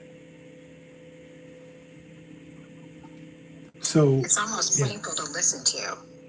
yeah, yeah. Now, you know what's interesting about that statement, Cookie? It is. And when he was beaten in William's slave pen, I had to stop reading. When little Emily and Randall was ripped from their mama, I had to stop reading. It's very painful, but that was reality for millions. And if I have pain in reading this, it's small in the scope of pain they endured picking cotton, picking tobacco, cutting sugarcane, and the other atrocities that they suffered. So it's a pleasure to experience the pain of reading and not the pain of my back lacerated, my daughter taken from her father, my wife used and abused like a dish rag. You know? That's why I really hate that saying when people be like, I'm my ancestor. That really bothers me. Say that again, Nani? Say that again? When people would be like, I'm not my ancestor. Yeah, You are. yeah. You are. And I hate that because it's like, y'all wasn't there. Yeah. You know what I'm saying? We are still experiencing, the back end of that. Yeah. And even that's already harmful. So like you said, just imagine if you was actually living it. It's like, and it's an insult to me, to our ancestors, Yeah. who had to do anything that they could just to survive. Right. Like I said, there was a lot of people who wanted to speak up and get together, because they'll, when they say like, oh, I'm not my ancestors, it's usually to our counterparts in an argument online or something, and it's like, you have the voice right now to be able to speak out. Yeah. But our people didn't have that same voice. They didn't Yeah. have that opportunity.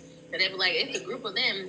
How could you just let one man? And it's like, it was deeper than that one man. So in his book, in his autobiography, he explains that into great detail. That was one of the things that they beat out of you. So what's interesting is Absolutely. in the city of Washington, D.C., in order to get to the boat, they had to walk through the city. And they walked through the city from the slave pen at nighttime to the boat.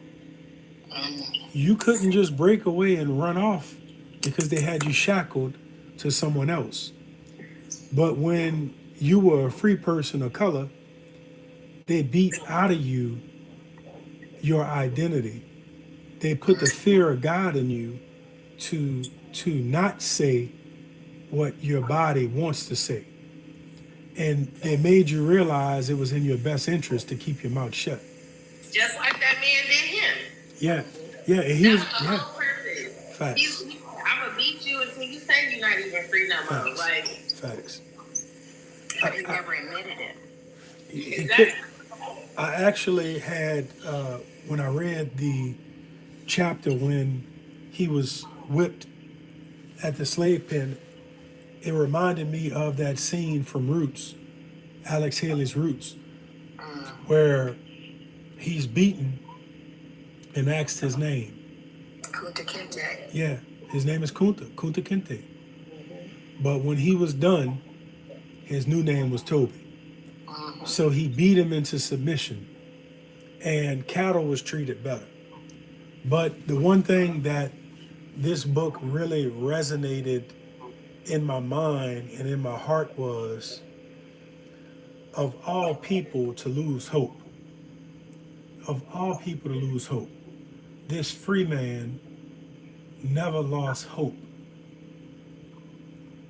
And despite all of the hatred that he experienced, like he says at the reverse of the book, this is no fiction, no exaggeration.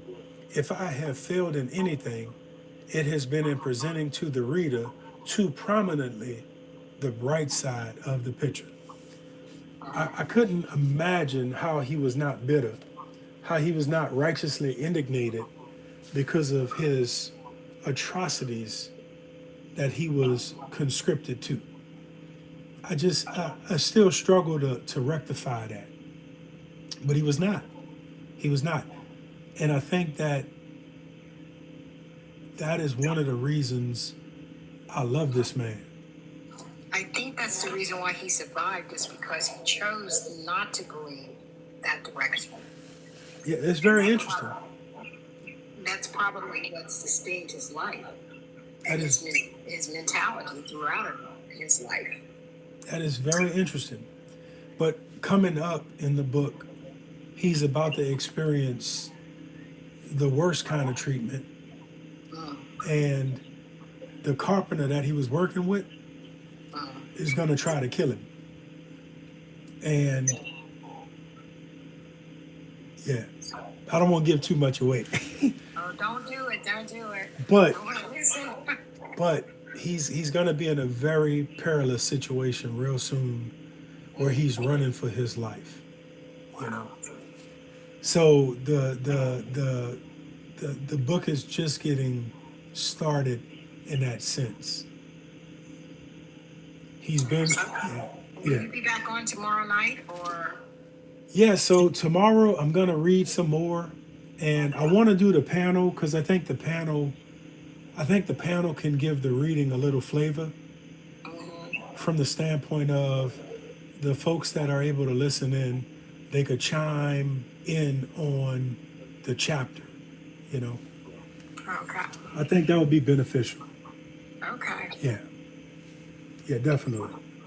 All right. I'll be listening for you. Yeah. Yeah. I'm going to go ahead and Okay, thank you. drop down now if you Yeah. don't mind. Oh yeah, Cookie. Thank you so much for coming on All right. and hanging All out. right. And All right. appreciate all you do, all right? All right. You too. All right, boo. Bye-bye. All right. So, yep. Let me disconnect. Okay. There we go. Yep. Yep. Hey, what's up, Breezy? Didn't see you, bro. I didn't see you, Breezy. What's up, baby?